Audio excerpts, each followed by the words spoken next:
እስከ ዛሬ በጉጉት ስንጠብቀው የነበረው ሰርግ ዛሬ ተፈጽሟል። ሙሽራው አድፍሮም ቢመጣ ሙሽሪትን ወስዶ እያኮበለለ ይገኛል። ሙሽሪትም እንግዲህ እጅግ እያለቀሰች ነበረ። ሀምላልም እንግዲህ በእግርሽ መንቀሳቀስ የለብሽም ወይን መኪና አጣው ብለሽ ማሰብ የለብሽም በማለት ዶክተር ፋኑኤል መኪና ቀኑ ሙሉ ተኮናትሮላት ይገኛል። ሀምላልም በዚህ ሰዓት እኔን የሚወስደኝ ቢገኝ ጥሩ ነው በማለት ስትል ዶክተር ፋኑኤልም ልቡ ትርክክ ብሎ ይገኛል። እንግዲህ ሪችም ይሄ ነገር እንዴት ነው ዶክተር ጋር ያለሽ ነገር እያለች ትገኛለች ማለት ነው። እንግዲህ ስልኩን ዘግቷ ራሱ በፈገግታ እየተሞላችም ነበረ። እንግዲህ ሰርጉ እጅግ በጣም ነው ደስ የሚለው። ሰላም ሰላም! ውድ የተከበራችሁና የተወደዳችሁ የማራኪ ቤተሰቦች ሰላማችሁ ባላችሁበት ዓለም ዳርቻ በጥፍ ይብዛላችሁ። እንግዲህ ዛሬ ሰርጉን እንደተጠራችሁ ታስታውሳላችኋ። ዛሬ እንግዲህ ሰርጉ ጋር ነበርን። ሰርጉ ሞቅ ደመቅ ደብረቅረቅ ብሎ ውሏል ማለት ነው። እንግዲህ ሙሽራውም አርፍዶም ነበረ የምነግራችሁ ይሆናል። ሙሽራው ደግሞ እጅግ በጣም አዝኖና ተግዞም ነበረ። እናትየው እንግዲህ ስለሌለች ማለት ነው። እንግዲህ በባለፈው ክፍል ላይ የሙሽራው ቤት እጅግ በጣም ደመቅ ሸብረቅ ብሎ ነበረ። ዛሬ ላይ ደግሞ የሙሽሪት ቤትም እጅግ በጣም ደምቆ ነበረ ማለት ነው። እንግዲህ የሙሽራው ቤት ቢደምቅም በባለፈው ክፍል እናትየው የት እንደገባች ስላላወቀ ናሆም እያዘነም ነበረ። ሆኖም እንግዲህ ማዘን እንደሌለበት አባትየው መክሮት ካለ በኋላ እየተጫወቱ እየጨፈሩ ነበረ።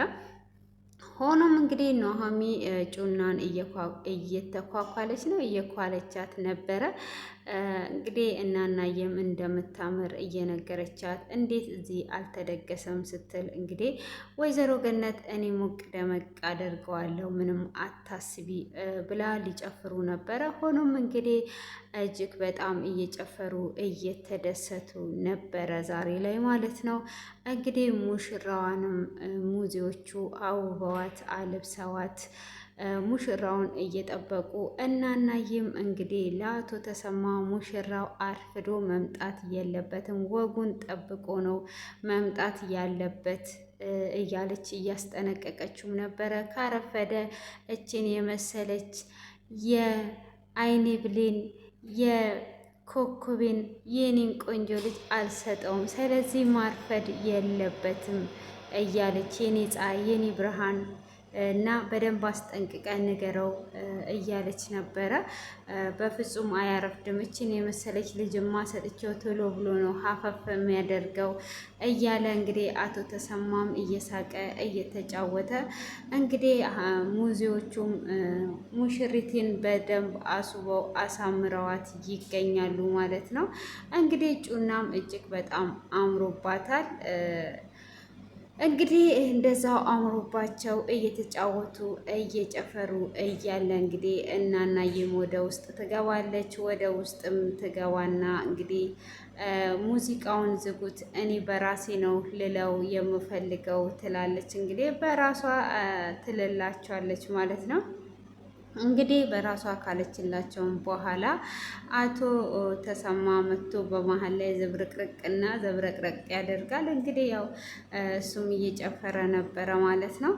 አረ እባክህን ምኑ ነው ገደል የሚገባው? ገደል መግባት የለበትም የኔ ሙሽራማ ወዴት ወደ ገደል ነው ይዟት የሚሄደው? እያሉ እንግዲህ እየተሳሳቁ እየተጨዋወቱ ይገኛሉ ማለት ነው። እንግዲህ ሙሽራውም እዛ ጋር ሙዚዎቹ አውበውት አሳምረውታል። እሱንም ቢያሳምሩትም እንግዲህ ውስጡ ላይ ያለ ትልቅ ህመም አለ ማለት ነው። እንግዲህ እምዬ እናት ናት፣ ምንም ቢሆን ምንም ጉድለት ናት ማለት ነው። እና ትልቅ የጎደለው ነገር ስለነበረ እነሱ እዛ ጋር ፈገግ ሲሉ ሲስቁ፣ እሱ ውስጡ ላይ ህመም ነበረ። ሽንት ቤት ይሄዳለሁ በማለት እንግዲህ ምን ሆነሃል? ሰላም አይደለህም እንዴ እያለው ነበረ። ዶክተር ፋኑኤልም አረ ደህና ነኝ ብሎ ይለዋል። ምን ነው የሚያስቀይምን ንግግር ተናገርን እንዲህ ብሎ ሲለው አረ ምንም አላስቀየማችሁኝ አልቻልኩኝም ሽንት ቤት ለመሄድ ፈልጌ ነው ብሎ በማለት ወደ ሽንት ቤት ሄዶ ነበረ ማለት ነው። እንግዲህ እሱም ወደ ሽንት ቤት ከሄደ በኋላ አባቱም ሳሎን ላይ ነበረ። አባቱንም አግኝቶት ምንድን ነው እሱ ልጄ ለመጣ ወደዚህ ብሎ ይለዋል። እንግዲህ ስለ እናቱ እያሰበ እንደሆነ ይነግረዋል። እሱም ምን ብዬክ ነበረ ስለ እናት ማሰብ የለብህም ብሎ ይለዋል። እሱም እንዴት አላስብም ማሰብ አለብኝ በማለት እንግዲህ ስለ እናቱ እጅግ በጣም እየተጨነቀና እያሰበ ነው። ሆኖም እንግዲህ አባትየው እየተቆጣው ይገኛል፣ እያበረታታው ይገኛል ማለት ነው። ሆኖም እንደዛውም ናሆም ያው ውስጡ ፍትት አላለም፣ የጎደለው ትልቅ ነገር ስለነበረ ማለት ነው። ወደ ጓሮም በመሀል እየወጣ እያሰበ እያየ ነበረ። ወይዘሮ ዝናሽም ምነው ልጄ እናትህን እያሰብክ ነው ወይ? ዛሬ የደስታ ቀን ነው፣ ማሰብ የለብህም ምንም አትሆንም እያለች እንግዲህ እያበረታታችሁ ትገኛለች። እንግዲህ ወይዘሮ ፋንቱ ብትኖር ኖሮ በጣም ነበረ ደስ የሚለው ማለት ነው። ድንገት መታ ሰፕራይዝ ብታደርጋቸው በጣም ደስ ይላል። እንግዲህ ናሆም እንግዲህ እንደዛውም ተግሶ በመሀልም እየሄደ እየጨፈረ በሀሳብም እየሄደ ይገኛል ማለት ነው።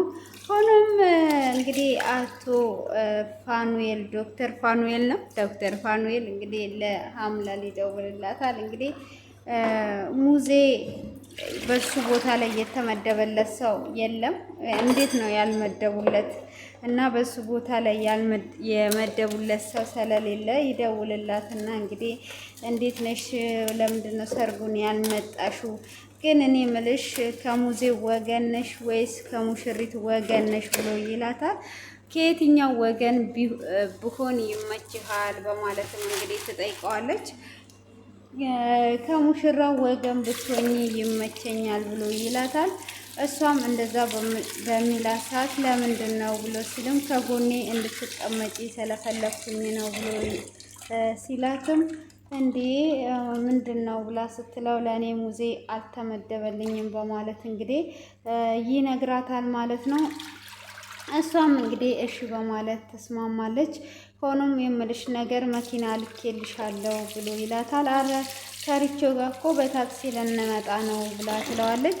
በታክሲ መምጣት የለብሽም በማለት አረ እኮ ቅርብም ነው ብላ ስትለውም ቅርብም ቢሆን በምን ሄዳለሁ ወዴት ሄዳለሁ ብለሽ እንድታስቢና እንድትጨናነቂ ስላልፈለኩኝ ነው። ስለዚህ በመኪናው ነው ይላታል። እምቢ ካልሽም ደግሞ በመጣበት ጎማ ተመልሶ ይመጣል ሲላትም በኋላ ደግሞ አከሰረች ልትለኝ ፈልገ ነው እንዲህ ስለዚህ ችግር የለውም እንመጣለን ብላ ትለዋለች።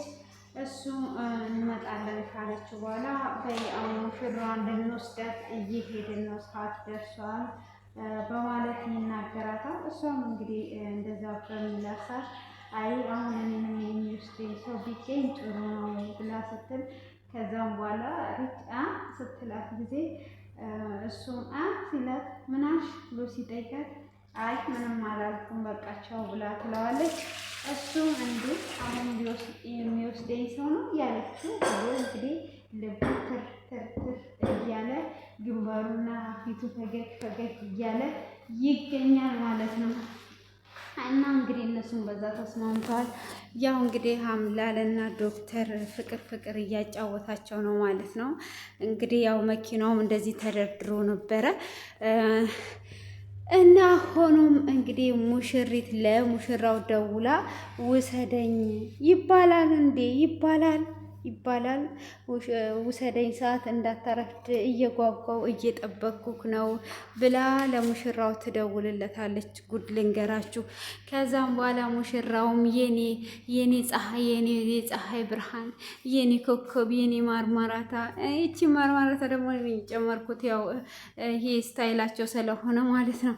ከዛን እንግዲህ መጥቼ እኔም እስከወስድሽና እስካይሽ ድረስ ቾክ ያለው መጣው የኔ ድንቡሽቡሽ ብሎ ይላታል። እሷም እንግዲህ እሺ በቃ እንደዛ ከሆነ በጣም አሪፍ ነው፣ እኔ በጣም የናፈከኝ ብላ ትለዋለች። እንደዛው እያለች እንግዲህ ማናት እቺ የሱ እህት ጠፋችብኝ ዛሬ ደግሞ ስሟ ኤሚ ትመጣለች። ኤሚም እንግዲህ ትመጣና እንዴ ጭራሽ ስልክ እያወራሽ ነው ብላ ስትል ይኸው ወንድምሽ ክንፍ አውጥቼ መጥቼ ካልወሰድኩሽ እያለኝ ነው ብላ ትላለች። በቶሎና ብዙ አታስጠብቀን እየጠበቅን ነው ብላ ኤሚ ትናገራለች። በቃ አይ ስልክ ገብቶብኝ ተቋርጬ ተመልሼ የመጣው እንግዲህ የጎደለውን አስዋት ይላታል። እሺ ብላ እንግዲህ በዛ ትስማማለች። ሲጀመር እሷ ተውባ አምሮባታል፣ ምንም የጎደለባት ነገር የለም በማለት ስልኩን ትዘጋለች ማለት ነው። እንግዲህ ናሆም ጋር ጭራሽ እኛን አንተ ትጀናጀናለህ እንዴ በሰርግ ቀን ብለው እንግዲህ ሙዚዎቹ ያስገቡታል። ሙዚዎቹም እንግዲህ ወደ ውስጥ አስገብተውት ይጨፍራሉ ማለት ነው። በጣም እየጨፈሩ ነበረ፣ በቃ ወገባቸው እስኪበጠስ ድረስ። ግን እንደዚህ ነው እንዴ የሚጨፈረው? ሎጋ ሎጋ ብቻ ነው የሚጨፈረው። እኔ ከጭፈራው እየገረመኝ ቆይ አሁን ደግሞ ተጠራ። አይ የዛሬው ደግሞ እንዴ ሰርግ ነገር ስለሆነ ነው እንዴ ቆይ ሂጄ ልምጣ። ተመልሼ መጥቻለሁ። አሁን ወዴትም ነቅነቅ የለም እና ከገረመኝ ሙዚቃ ውስጥ አሰላ ምንድን ነው ያለው? እንደዛ ሲል ሰማሁ። አሰላ ጉማ ምን ማለት ነው? እሱን ነገር መልሱልኝ በኮሜንት። አሰላጉማ ርገጥ ብለው ማንን ነው የሚረግጠው? እሾክ የለውም ርገጥ እያለው ነበረ። ሲጀመር ከተማ ውስጥ እሾክ አለ እንደዛ እንትኑ ላይ ማለት ነው። ሴራሚክ ነው ሸክላ ነው። እንዴት ሆኖ ነው እሾክ የሚኖረው? እንደውም አልረገጡም። እና ወደ ገድለው ስንገባ ሙሽሪትን እንግዲህ አናስገባም ሰርገኛ ደጅተኛ ብለውት ነበረ። ከዛም በግድ እንግዲህ ይገባሉ። አየንል ሙዚየን ከርፋፋክን እያሉም እንግዲህ ሙዚዎቹንም ሰደብ አድርገዋል ማለት ነው። እና እየሮጥኩ ነው የመጣሁት። ሩቅ ሰፈር ነው የሄድኩት። ትንፋሽ ተቆራረጠ ነው፣ ምንም ችግር የለውም ማለት ነው። በኋላ ላይ አስተካክለዋለሁ። እና ምንድን ነው እሱ ሙሽሪትን ይዞ ሄደ። እዚህ ጋር ጥያቄ የፈጠረብኝ ነገር ሙሽሪትን ይዞ ወጣ፣ እንደምንም ብሎ ገባ። ግን እዛ ጋር ብር አልሰጠም። ሲገባ እኮ ብር ሰጥቶ ነው የሚገባው። ግፍትር ሲያደርጉ እዛ ጋር አናስገባም የሚሉት ሴቶች ብር ይሰጣቸው ነበረ። አመለጣቸው ማለት ነው ሲሉ ሰምቼ ነው። ከዛን እንግዲህ ሙሽሪትን ይዞ ወጣን። እንግዲህ የሙሽሪት ቤተሰብ እና የሙሽራው ቤተሰብ አንድ ላይ ተቀመጡ። እንዴ እንደዛ ነው እንዴ? የለም እኮ እንደዛ። የሙሽራው ይሄኛው ሴራውን ምንድን ነው ሴራውን አልኩኝ። ሴራን ወጉን ጥሶታል ወጉን። እዚህ ጋር እኔ እስከዛሬ ድረስ ሳይ የሙሽራ ቤተሰብና የሙሽሪት ቤተሰብ አንድ ላይ የሰርጉ ቀን እንደዚህ ተቀምጠው ጉልበት ይሳማሉ እንዴ? አልተገጣጠምንም ወይ? እኔና እንደዚህ አይነት ሰርግ ማለት ነው። ዛሬ ላይ እንግዲህ የሙሽራ ቤተሰብ እና የሙሽራው ቤተሰብ አንድ ላይ ተቀመጡ። ከዛም በኋላ እንግዲህ የአቶ ሌኩም እህት መጥቷለች። ያው ባይነግሩንም ታስታውቃለች። እና እዛ ነበርኩ። እኔ ደግሞ እንደምታውቁት እዛ ነበርኩ። ሰርግ ተጠርተን ነበረ። ከዛን እሱኑ ነው የምትመስለው፣ ቁርጥ እሱኑ ነው የምትመስለው ማለት ነው። ከዛን እንግዲህ ጉልበት መሳም ተጀመረ። መጀመሪያ ሙሽሪት ናት የምትስመው ማለት ነው። እሱ ሰፈር እንኳን ከዚህም በፊት ልብ ብዬ አዎ ልክ ናቸው። ሙሽሪት ናት የምትስመው። ካዲያ የሙሽራው ቤተሰብ ምን ሊሆን ነው የተቀላቀለው? እዛ ጋር አልተመቸኝም። የመልሱ ቀን ነበረ መቀላቀል እንደዛ የነበረባቸው። ከዛን እንግዲህ ሙሽሪት መጀመሪያ እናናየን ጉልበት ነው እየሳመችው።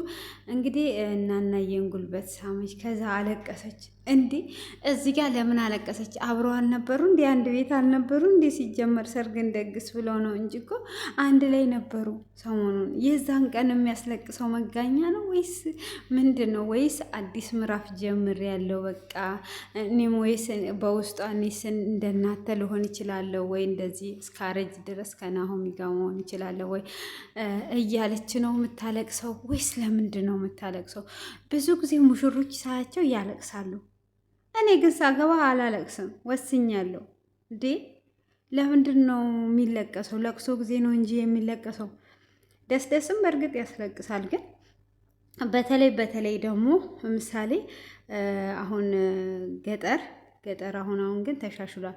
ድሮ የኔ ስታገባ እሱም አያውቃትም እሷም አታውቀውም ነበረ።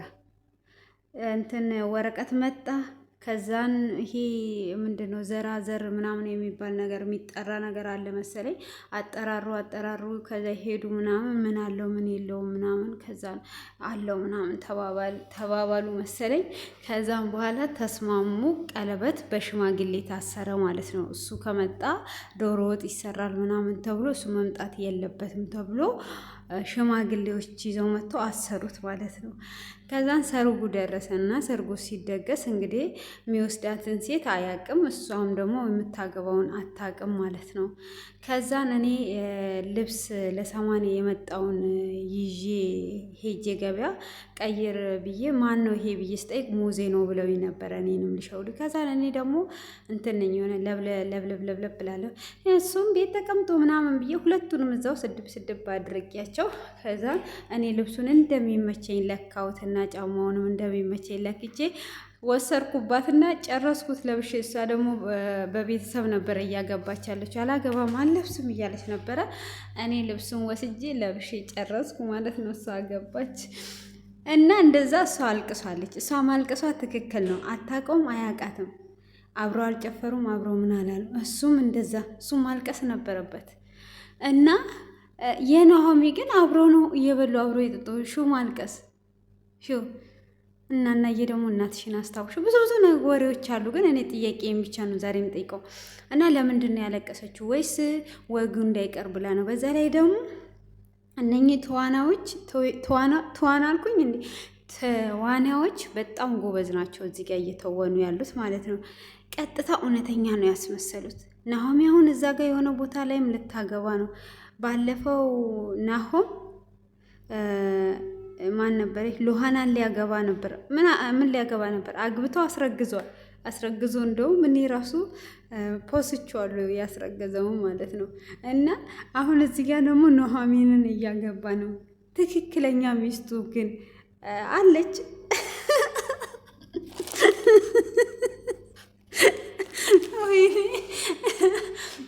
እና የኑሃሚ ትክክለኛ ባል አለ። ሁልጊዜም ሚስቱ እየተሞሸረች እያገባች ታያት ምን ይሰማዋል የኔ ቆንጆ እያለች እየሳመችው እየዳበሰችው እዛ ጋር። እና አሁንም ደግሞ ሚስቱ ምን ይሰማታል? የአረብ ስጌማርና ክርስቶስ አርቲስት እንዳታገቡ፣ አርቲስት ካልሆናችሁ አርቲስትን እንዳታገቡ። ሰምታችኋል። በጣም ነው የሚደብረው። እና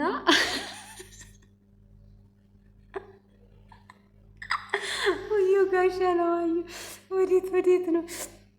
እና እኔ የእሷ እንደዛ ማልቀሱ በቃ ትክክለኛ ፊልሙን እየሰሩ እንደሆነ እና ደግሞ ሰርግም ያው ተጠርተን ነበረ እና ምግቡን ሲበሉ ማሳየት አለባቸው። ምግቡን አልበሉም፣ ግን ወገባቸው እስኪበጠስ ድረስ የ1 ሰዓት ቪዲዮ ነው የተለቀቀልን። ወገባቸው እስኪበጠስ ነው የጨፈሩት ማለት ነው። እኔ ግን የጠረጠርኩት ነገር ምንድነው፣ በስተመጨረሻ ወይዘሮ ፋንቶ የምትመጣ ይመስለኛል። እንግዲህ አቶ ፋኑኤል ደግሞ ለሀምላል ዘመድ እንዳይሆን እና ጉድ እንዳትሆን ብዬ ነው ምለው። ጩና ግን የሆነ ሀሳብ ውስጥ ገብቷ እጅግ ተግሷለች ምናምን እና የሆነ እሷም የተሰማት ነገር አለ። የሆነ ነገሮችማ ይፈጠራሉ። ሲጀመርኩ ሰርጉ ካለፈ ስጦታ ምናምን ደግሞ ብዙም አልመጣላትም። እኔ ብቻ ነኝ ይዤ ሄድኩት ስጦታውን። ለምንድን ነው በከተማ ስጦታ የለም እንዳልን? ያው ከተማ ላይ ያገቡ ሴቶችም ስጦታ ተሰጥቷቸው አይቻለሁ እና ገና ነው የስጦታውን አላሳዩንም ማለት ነው። ወይ ጉድ! ለማንኛውም በጣም ምርጥ ነው። ግን አሰላ ጉማዬ ማለት ምን ማለት ነው? እሱ አዲስ የመጣ ዘፈን ነው? እኔ ጥያቄ ብዙ ነበረብኝ። በዛ ጋር በሩ ሲያንኳኩ፣ በዛ ጋር ሲጠሩ አስረሱኝ እንጂ ብዙ ጥያቄ ነበረኝ ዛሬ ማለት ነው። እኔ የሚገርማችሁ 1 ሰዓት ሙሉ ነው ማታ ያየሁት ማለት ነው። በቃ እንትን እያልኩ እንዴ ይሄ ነገር እንዴት ነው እያልኩ እኔ 30 ደቂቃ መስሎኝ ነበረ። ከዛም በኋላ እኔ የሆነ ነገር እየሰራው ነበረ ሳይ ለካ የ1 ሰዓት ቪዲዮ ነው አይቼ የጨረስኩት። እና እኔ ጉማዬ አሰላየ ሲል እንዴ ከኛ ሀገር ነው እንዴ ወደዚህ ወደ አሰላ ይዟት የመጣው ብዬ አስቤ ነው። እና ያው የቆንጆች ሀገር ነው ያለ ነው እና ለዛ ያው ቆንጆች የመረቱበት ስለሆነ ሳያት ልክ የእኛን ሀገር ድንቡሽቡሽ ነው የምትመስለው። ለዛ ነው እና ለማንኛውም ዛሬ ይቀጥላል ተብሏል። ሰርጉ ይቀጥላል፣ ይቀጣጠላል። ስለዚህ እኔም ደግሞ እቀጥልላችኋለሁ። ጥያቄዎቼን በኋላ ላይ ሰብስቤ ይዤ እመጣለሁ። እየመዳብ ከጥሪ ትያዝ እና እናንተም ጥያቄያችሁን ኮሜንት ላይ አስቀምጡ እና እኔ በአካል እዛ ስላለው ሁሉንም ነገር እጠይቅላችኋለሁ። እና አሁን ላይ ያው ስለማይመልሱልኝ ነው፣ ሲረጋጉ ማለት ነው። ሲረጋጉ ስጦታችሁንም ይዛችሁ ወደ እኔ ጋር መምጣት ትችላላችሁ። ሰምታችኋል። እና እስከዚህ ሰዓት በትዕግስት ስለተከታተላችሁኝ ከልብ አመሰግናለሁ። እንግዲህ ይሄ ሰርግ የምስራች ይሁን። እንግዲህ መንታ መንታ ውለዱ፣ ወልዳችሁ ሳሙ። 6 እና መንታ መንታ ውለዱ በሉና መርቋቸው። እሺ እና እናዬ መርቋቸው አለች፣ መርቋቸው።